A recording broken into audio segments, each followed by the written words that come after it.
Hello, it's the loud lens, and as you can hear, I'm not well, and that put me onto a great thing that someone asked me about what do they do when they get sick. So there's one thing that nobody bloody plans for, and that's getting sick. Because when you run your own photography business, there's no HR department, there's no sick pay fairy, and there's no one to step in unless you already plan for it. And yet most photographers act like they're indestructible, right up until they're throwing up the morning of a wedding or laid in a hospital wondering what the hell's going on. So today we're talking about what happens when you get ill, how to protect your business, how to communicate it, and how not to financially implode when life hits you sideways. I'll be honest, I'm not massively sick right now. I went and had my flu jab and yeah, I'm sick. The irony of it. Anyway, what is the reality we don't plan for? And that's the obvious. We know that we're human, and at some point you will get sick. It could be cold, flu, food poisoning, I be careful I say that. Burnout, injury, hell, even a broken wrist if you're unlucky. Or in my case, I fractured my ankle, wasn't it? Yep. And yeah, I had to I hadn't had time to get that sorted. And literally the next day was how do I say? Because I was at a wedding, and then there was also time on the 4th of January where I was in hospital until 4 a.m. because I had a severe asthma attack, which we didn't know I had asthma, and I was at a wedding by 1 o'clock because I'm an idiot. So I mean, I'm not alone in this. Photographers act like they're made of Kevlar, we're indestructible, we drag ourselves to shoots when we should be laid up in bed, dosed up on paracetamol, and tell clients, no, we're fine, I'm fine. Because if we don't show up, we don't get paid, right? The truth is, though, turning up half dead doesn't make you a hero, it makes you a twat. Because it makes you a liability. You can't perform at your best. You risk also spreading germs. I just want to add that out there. That's something that someone doesn't seem to understand. You risk passing it on to other people, and you have no idea what other people's medical status is. You have no idea what plans they've got, and you are there going, "Oh, it's okay. As long as I'm here, I'm happy to make all of you sick." I think that's incredibly selfish. Okay, and if you mess up on a shoot because you're foggy, exhausted, guess what? The clients don't care that you were ill. You showed up. Okay, which means you're telling them I'm fit for purpose. So let's shift the mindset from hoping you don't get sick to preparing yourself for when you do, because you do, you will, and you will not have anything booked for it. So we need to get you thinking, okay, I'm sick. I need to. Ugh. So your first line of defense is always going to be your contract. It's not just paperwork, it's your parachute. If you don't have clauses that cover illness, you're basically skydiving without a parachute. That was our analogy was going, wasn't it? Free falling with no backup, whatever they call it. So you should have something in there for illness, forced immersion clause, which clearly states what happens if you're unwell or unable to perform. It should outline that you'll reschedule, provide a replacement photographer, or refund. What timeframes or conditions apply, what reasonable notice looks like. For example, please go get your own legal advice on this, but for example, in the event of a photographer illness or emergency preventing attendance, all efforts will be made to provide a qualified replacement photographer of a similar style. If this is not possible, fees for undelivered services will be refunded, right? That's it. No drama, no confusion. It's fair, professional, protects you. But also don't forget to include timelines for rescheduling. I've seen contracts so vague, they cause chaos when someone's sick. There's like literally nothing in there to say, oh, we'll reschedule your shoot within X amount of time or as soon as we can. Specifics save you getting stressed. They also give that warm, fuzzy feeling to your clients, which you want them to have. Another reason why you need contracts. I honestly am sick to death of seeing photographers coming onto Facebook groups, particularly Facebook groups. It's always a Facebook group going, my client. Oh, sorry, what do your contracts say? I don't have one. They shut the hell up. I'm sorry, your client can do what they want now. I know it's not quite true. But I'm like, why are you whinging like a little if you don't even do the basics of business? Get yourself a contract. Contract. Contract. Yes, I actually worried I hadn't spelt that right. Yeah, I am tired and ill. Forgive me. Maybe I should take my own advice and not done this podcast because I'm definitely a little bit delirious. Do you know last night I dreamt that I was fighting Donald Trump in a tutu? Yeah. Yeah. Read that what you want. No one analysed my dreams. It was a fever dream, okay? I was a furnace of fever. It's great. So if you're too ill to work, that is okay, but communication is everything. That too many photographers vanish into radio silence and pop up a week later with sorry, I had the flu message. So let me tell you how to handle it professionally, or at least how I would. Tell your clients early, early, early. You start getting the sniffles the night before. And you know it. You know the difference between having a few sniffles and having like, okay, this is gonna go wrong. You get it in the back of your throat, you know. As soon as you can't make that shoot, message them. Be factual but not emotional. Don't need to overshare. You don't need to go, oh, I've got the shit. I've got explosive diarrhea. Would anyone ever tell their client that? I would probably tell my best friends that though. You say, I'm very unwell. I won't be able to attend or shoot. Here's what I can offer. Just be straight to the point, right?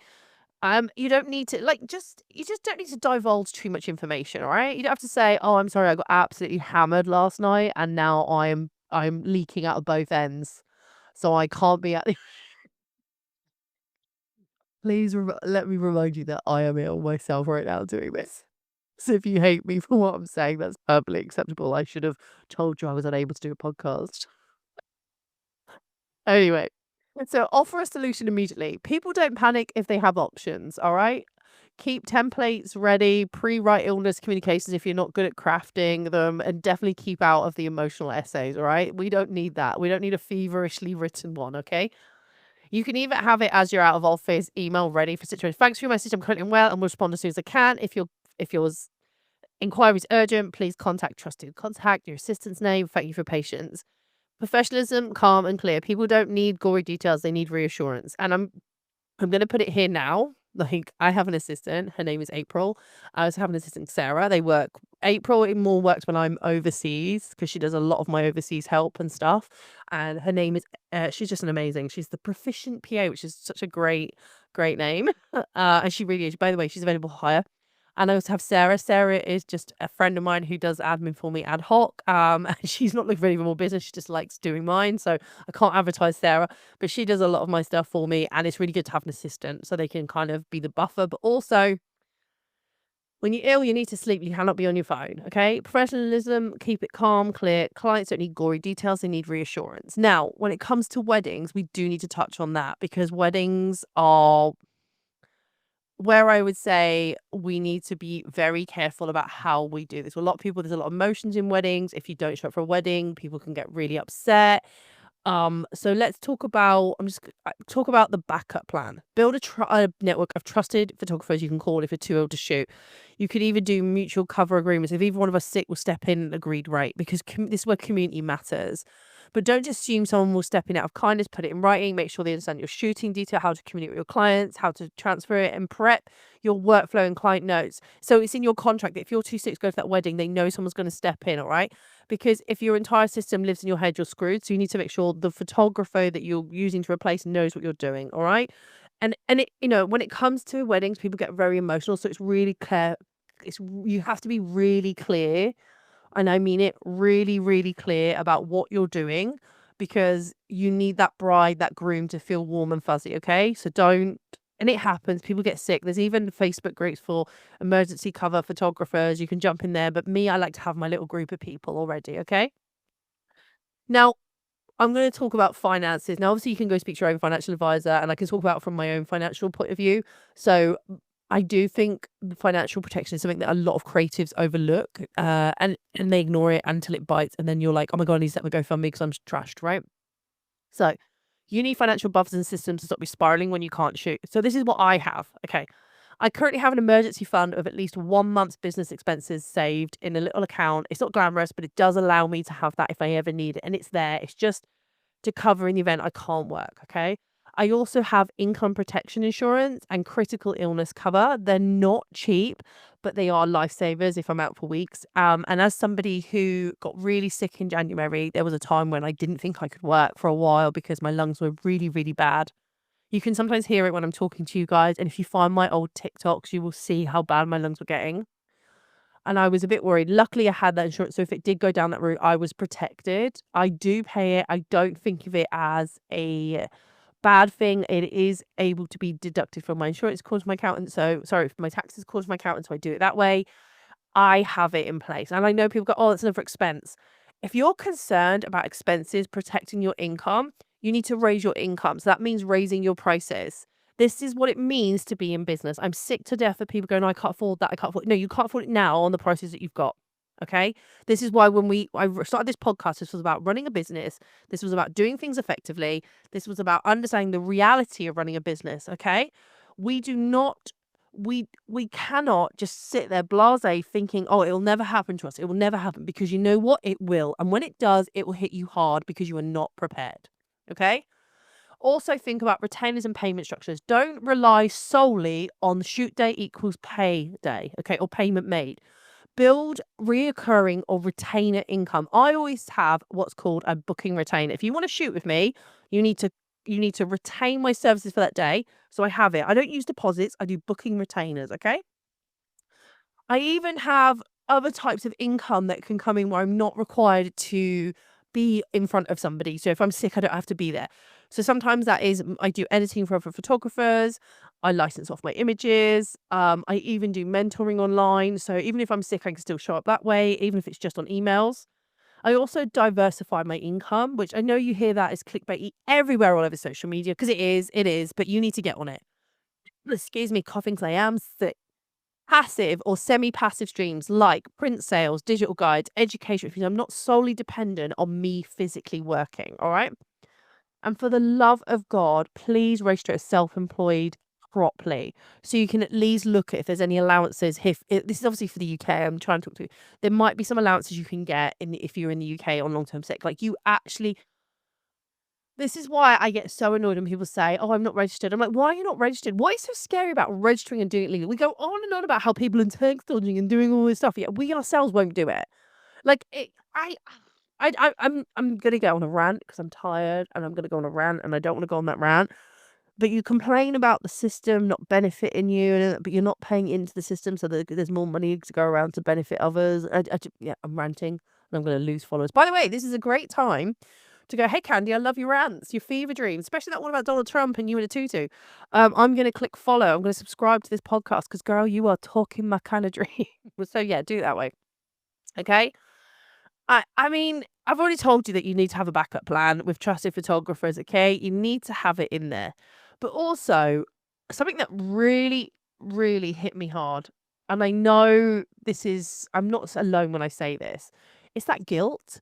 It's that mental side of it being like having the guilt that you're not working, realizing you need to rest, and actually putting some boundaries in. I think we as photographers have a nasty habit of working through illness because we have this guilt of canceling, losing money, of not being productive, of possibly getting a bad review, upsetting a client. But the truth is your health is so integral to your business infrastructure.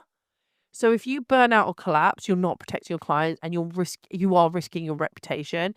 You if you show up sick and snotty nosed at a client's shoot and their kid gets sick because of you, that's far worse than you canceling because you're putting my kid's health at risk. You see what I mean? Like, no, just, just, just don't do it. Don't do it. And if you're set up with contracts, communication systems, backup plans, you don't need to feel guilty.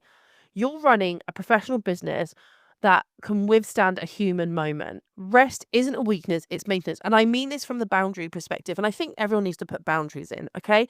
Why are you answering emails at 11 p.m.? Why? Why are you answering them? I mean, I'm guilty. I got up at 1 o'clock in the morning and answered some because I was ill. But why are you on the regular? Are you doing that? Why are you taking your phone to go out to dinner with your loved ones and checking if you've got emails? Why are you doing that? Why? Where have we got in business that we need to reply immediately? And then we wonder why clients don't respect us or why clients demand responses. When I first started, I've told the story a few times.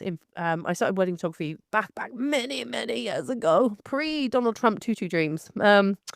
Many, many years ago, I had a bride who would message me at 4 a.m. and then if I hadn't responded, would put loads of the question marks underneath, you know, the ones I'm on about, like, "Duh-duh-duh-duh," and then there'd be another one, "Duh-duh-duh-duh, hello, are you there? Duh-duh-duh," and I'd be like, "Oh my God." And then in her feedback, she'd be like, you weren't great at feedback. You weren't like communicating with us very much. So I'm like, "You messaged me at 4 a.m." And her partner looked at her and went, "What were you doing messaging her at 4 a.m.?" "Well, I needed to ask her." I said, "Yes, but I was sleeping." "Yeah, but you said." I said, "Yes, I would respond in office hours." So my office hours are generally between 8:30 and 7 p.m., give or take. Sometimes if I start late in the day, I just shift those hours on. But I do it just before like I go to bed, I check quickly just once through just to make sure there's nothing like urgent, like my flight has been cancelled if I'm going somewhere or a bride, the wedding the next day is a problem. I do that. But other than that, I'm not here sitting on my emails like crazy. I check them. When I'm away, April or Sarah will check them and say, flag one to me, send me a message. Hey, there's one here that needs your response from you if they can't respond to it. And we need to put boundaries in, honey. I don't know how else to say it. Put some boundaries in. Boundaries comes for your health. If you are feeling crappy, you're gonna do a crappy job. If you show up sick to a shoot, you are gonna make people sick, and that has a huge problem of knock-on effect, okay? No one needs a snotty-nosed, coughing, spluttering person at their wedding. All right? I don't care if you're the photographer. You need to let somebody else take it over because you get one of those people sick or one of them just gets sick and then they can attribute to you goodbye reputation. Okay? And I know you're like, oh, it's a wedding. I need to do it. Yeah, yeah, it's a wedding. It is a wedding, right? And it's the most important day of someone's life. And you are going to risk it with your flu? No, you need to get somebody to stand and go, look, hey, I've come down with an awful flu. I've got this person. I train with them. And you tell them from like the start when you're booking in, you say, hey, if I do get sick, that first initial meeting, you say to them, if I do get sick, I have these people that can help me and I do all the editing or they shoot just like me. I train them like I talk to this with my couples. All right. No one wants to cancel a wedding, right? We know that's tough, but it's how we go about it is the better thing. Okay. So have those boundaries and set them in. We need to stop pretending we're robots with a camera. You can't pour from an empty cup, they say, or shoot from a hospital bed. Anything constructive, anyway. So if you want to be taken seriously in a bit, fever. If you want to be taken seriously as a business, you need to start acting like one. I don't know how I say it. It's like you're not a business if you're not acting like a business. You're just somebody pretending you've got a hobby. That's it, right? You're just pretending you've got a hobby and somehow my hobby makes me money, but it's not a business. Great, stay over in the hobby so don't charge. Leave the real work for the people who actually want to get paid. I sound awful, don't I? I think being ill has made me have less of the I didn't have many boundaries, but now, when it comes to what I would say on this podcast, but having this sickness has definitely reduced even that few number of boundaries. So protect self with contracts, communicate like an absolute pro, prepare financially. That's the big one, I think. Prepare financially and also protect your contracts. Yeah. Build a network that's got your back before you become inevitably sick, because you will. The photographers who've planned won't panic. They'll rest, recover, and return without losing clients or credibility. That's the difference between being a hobbyist, douchebag, and a professional. You're a douchebag if you don't plan. I'm brilliant, me, aren't I? Just a lovely person. I'm an absolute douchebag. I will say, there isn't. You can go speak to a financial advisor. Often they'll do like three. How do you say it? Free or three? The one that you don't pay for. Is it which pronunciation is it today? I'm terrible. I'm tired. Give me back Donald Trump in a tutu. Or was I wearing the tutu? No, I think we were both in matching tutus. Anyway, go speak to them. They often do little no cost. There we go. No cost, like little interactions with you. And you can go have a look. I use one that covers me if I go to hospital, covers my wages. I pay a bit for it, but and then everyone goes, oh my God. But you know what? If I have a month where I'm down, my ass is covered. I'm not having to set up a GoFundMe and hope people have pity on me. So yeah, there you go.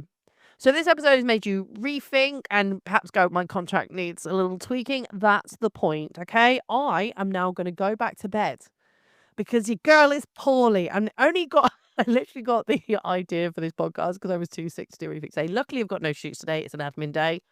So I will be sat in my bed resting. As you can tell, I am doing admin. I'm not recording a podcast. So I'm not even taking my own advice. But at least I'm not working with people. You cannot catch my diseases through this microphone, okay?